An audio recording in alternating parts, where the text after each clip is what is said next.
Sustainability and Visions of Urban Community Gardens. Vebjørn Egner Stafseng is a PhD candidate and will give us some insight into that. Where are you? There we are.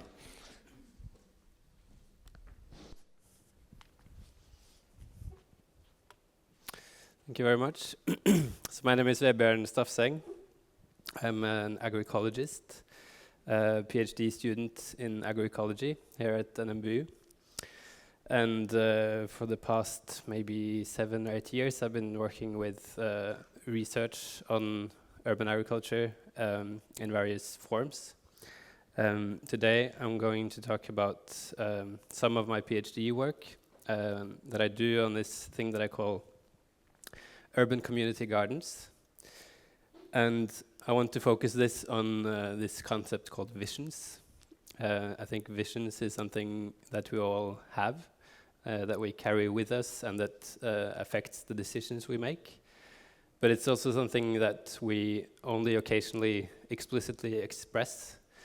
And it's a thing that it's important when we talk about sustainability, because it's about what kind of future we really want for ourselves and for the world we live in. And I have made this connection between visions and urban community gardening. Just to go a little bit more into this concept of community gardens, I've taken this typology of urban agriculture from in the European context, from a book which might be a bit outdated now, but I think it's a good way to separate a little bit what we talk about when we talk about urban agriculture.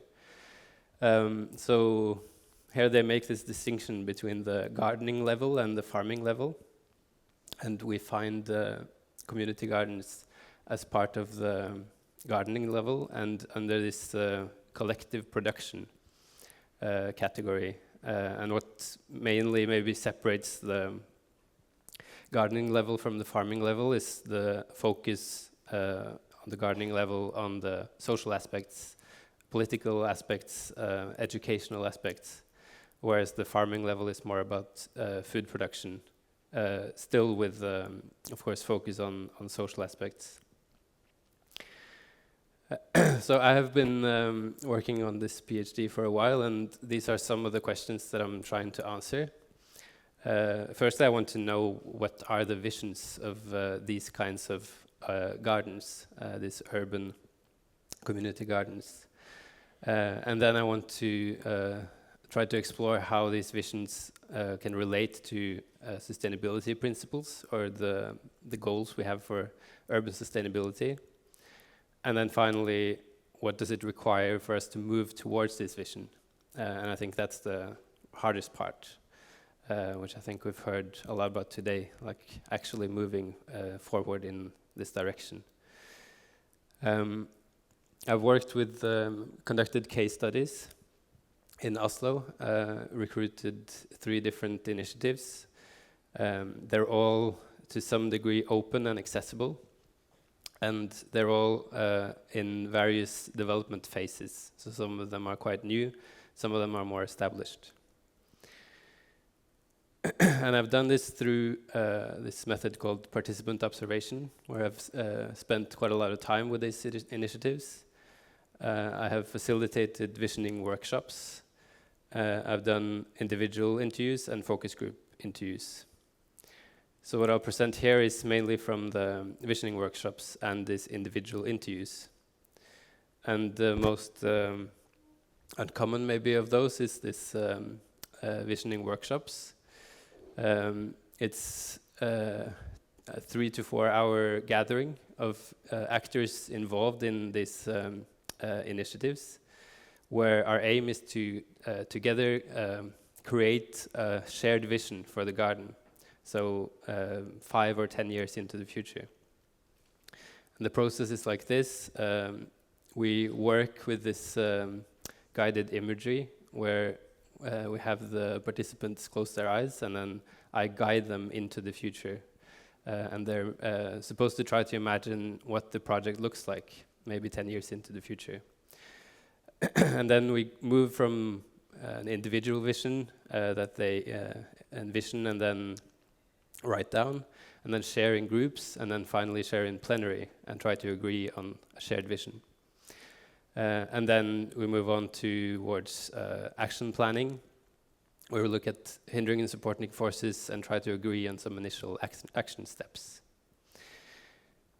And one of the outcomes of this is what we call a rich picture. This one is from an initiative called Lindre Nærmiljøhage, and it's for 2027. We conducted this in 2023, so it was a 5-year perspective. And we can see here that it contains a lot of people on the right side. So they come from different kinds of institutions, so youth clubs, kindergarten, schools, elderly care centers, and also just normal citizens, both from these building blocks, but also houses. We see that there is some kind of market there. There is quite a lot of, you can say, biodiversity. There's a focus on health. There are animals. There's a circular system where they compost. They used to compost locally. And they have food production facilities in the middle. And they invite everyone to communal dinners. So what I've done is I have taken these visions both from the workshops but also from my interviews, and I've created these 6 categories that I feel sort of capture the essence of all these visions.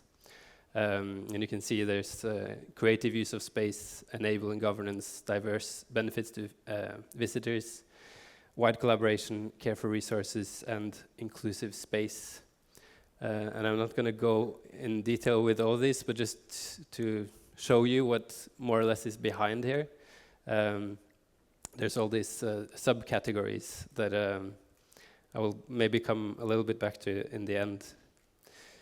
But I also, so we have this vision, then the question is, how can we sort of assess them?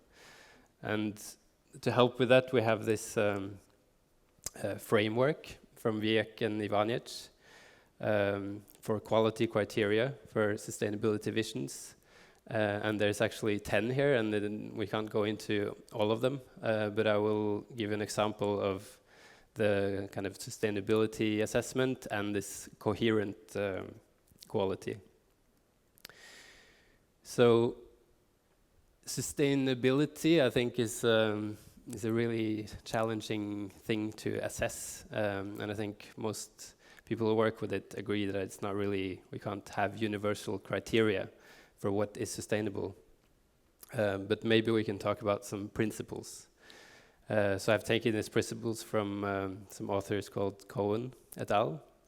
They talk about equity and justice, social ecological systems integrity, resource maintenance, stable and meaningful livelihoods, and good governance.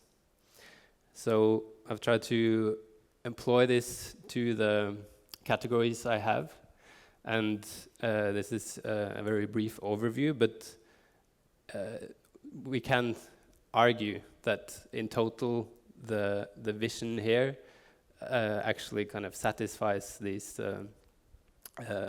principles, that they are addressing them. And this is very good, but it's we're far from reached the goal, because there's this next question of how do we work towards achieving it, and then that's within this question of coherence. And behind all of these categories, in my analysis, I see a lot of tensions. There's tensions in the visions, and there's tensions between the visions. So for instance, if we go to this category I have of enabling governance, there could be a lot of different opinions about what is actually enabling. So some will maybe argue that permanent is good, so having a permanent project initiative that will last for a long time, whereas others say that temporary is very good, because then you get to experiment a lot and you don't need to fix things. Same goes for the question of open versus closed.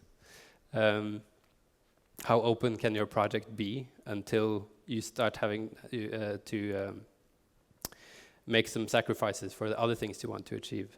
So there's a lot of these, and I'm not going to go further into them. And maybe not the best way to end the presentation, but I end with the question. And I think this actually goes for a lot of the other presentations here tonight, or today. It's actually how do we deal with these tensions? Some also mentioned dilemmas. There is a lot of different opinions and needs, and I think the next step here is to try to figure out good ways to actually deal with this. So thank you.